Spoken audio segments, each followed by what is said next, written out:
Hi, hello, it's Tommy Flanagan from Faultline here. I'm at IBC 2025 in the Friend MTS balcony suite, where we've just wrapped up a really interesting panel featuring obviously Friend MTS, beIN Media, the Sports Right Owners Coalition and Interpol, though we're not allowed to talk about Interpol. And I'm joined by two executives from Friend MTS. I'll get you guys to quickly introduce yourself. Hi, I'm Nick Forman. I'm the VP of Marketing at Friend MTS. And I'm Boldon, the Head of Product. Awesome, thanks guys. Alright, due to some technical issues, we're switching from the camera to the phone, and then hopefully we can seamlessly stitch these together. So, I was just about to summarise the panel, a few really interesting points from the panel, like something that just kind of blew my mind for a bit of context into the whole piracy world, is that it's third in revenue terms behind drug smuggling and people trafficking, right? Which is pretty mind-blowing. How long have you known about that? Why didn't you tell me that? Yeah. Well, honestly, that sort of data is comes from a variety of sources. Obviously, some of them are our own.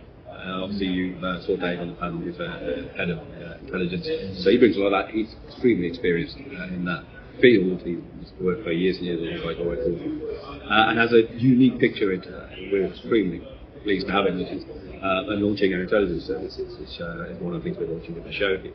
But he's worked for years very closely with exactly the people we have. And those guys actually, the amount of data that those guys can collect is incredible. You know, they people like AAPA, for example, have memberships, that encompass many of the biggest vendors, biggest broadcasters. And one of the things that AAPA are very good at is actually connecting us together. And yeah, it's terrifying, it's quite stunning. And it just goes to show that there's a good reason we do what we do. Yeah, and I had to laugh at one point. The famous analogy of the car was used. You wouldn't steal a car. Why would you steal a movie? And actually, I remember as a child seeing that advert in the movies or watching that at home, probably on VHS tapes back then, and however many decades later, still being used. Yeah, it is. But that message clearly isn't working. So, but what else well, it's true. I mean, I think education is a massive part of this, because nobody knows those sort of things that we today, have just been talking about and that blew your mind. I think the majority of people aren't aware. They're not aware, certainly the size, the scale, and the scope of it, but they're not aware of those links to organised crime. They're not aware of how that funds other horrible things. Genuinely, obviously, we all know people who are audiences for pirate streams, particularly around sports. And I like conversations with people. I don't think, well, why do you? Because exactly right. These people absolutely wouldn't go out to steal something else, and this is that. There's no two ways about it.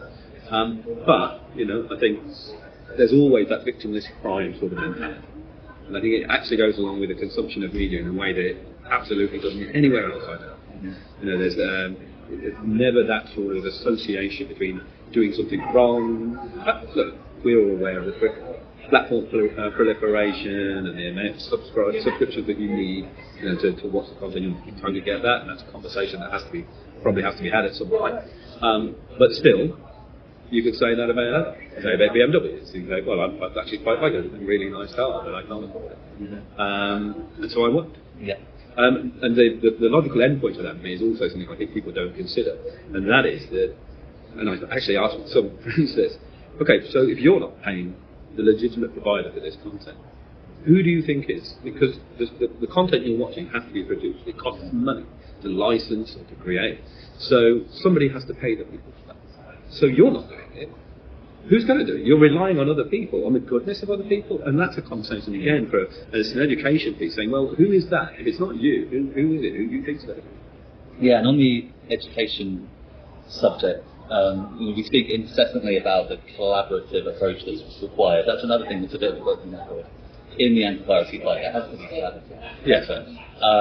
So who is not pulling their weight in the value chain? So primarily the content providers, the rights holders.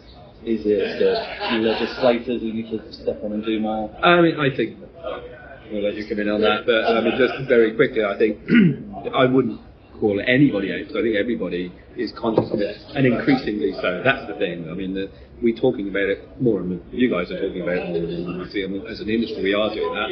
Yeah, it might be tired, it might be slightly overused message, but it's absolutely true. we do all have to get together. We all have to play together. I think it's like you're bringing that message to a different audience. Not everybody understands the esoteric elements of the data. Yes, if you're an expert in that field, you might be more familiar with it. But it's policymakers, it's executives and other organisations, not only within the entertainment, within technology, telcos, within the broader technology sphere as well. And it's how you can translate that information into something that's meaningful for them. And that might be a good example we've talked about on the panel is hosting providers that fly under a flag of convenience in one location, but actually the content is served from a different jurisdiction. Understanding that and being able to convey that clearly potentially helps policymakers and legislators to be able to enact something because they can see that it's on their patch as opposed to somewhere else. Okay. And legislation is a point that Maruna is very passionate about, specifically on as are we. But legislation works. It can have an impact, but it takes a time. It's a slow process. Whether we're talking about piracy or whether it's any law that's going to happen. But I'll just go back to what I said previously that it's becoming more talked about. It's becoming more visible. People are aware of the increasing size of the problem. And that goes for legislators as well. We know that obviously there are different parts of the world that are more advanced in those regulatory or legislative processes. We're just seeing in the US. FATCA's just been discussed, and beIN, I think, is the other one.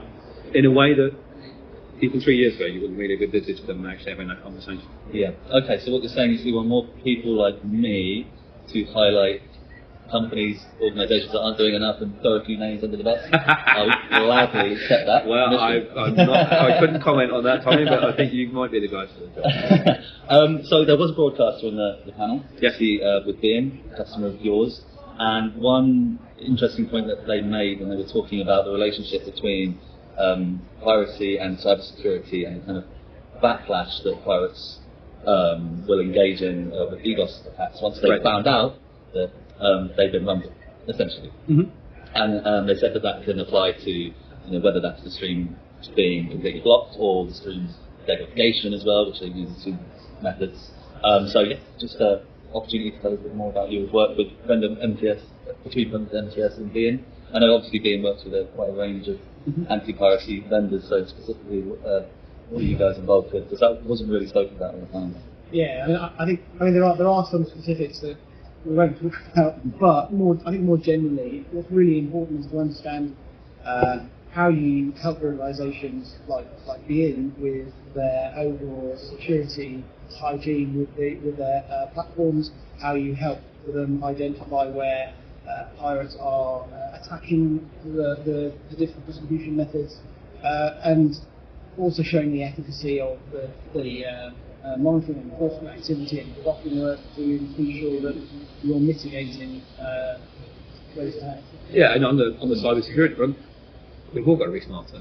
Not just our Friend MTS, not just people who and beIN's anti-piracy departments. We've all got to be smarter. We've seen ransomware attacks on massive US broadcasters in the last few years, which they may well be a reaction to this sort of thing. They may not. It might just be people looking to make a few quid, and quite a few things in that case, in specific cases. So yeah, I mean, you've just got to be aware the world is a dangerous place. The media space, particularly because of the way we share information these days, the way that we broadcast our material, it's ripe for piracy, but it's ripe for any other sort of nefarious digital activities as well. And yeah, we just be more conscious of it. Great. Obviously, I don't want these videos or Faultline in general to be a vehicle for vendor pitches, but I will allow you to get your a few seconds of kind of summarising what you are highlighting at the show and the kind of conversations you're having with people coming to your private little balcony suite up there. Well, happily for you, what we're launching actually ties very much into the panel because it's a connected story. So our big launch, really, the show is the investigations services that we're now running under Dave's team. It basically, the process. I'm not going to go through the whole thing, but obviously there are varying degrees of enforcement with varying degrees of success against pirates. For example, enforcement notices that get sent automatically.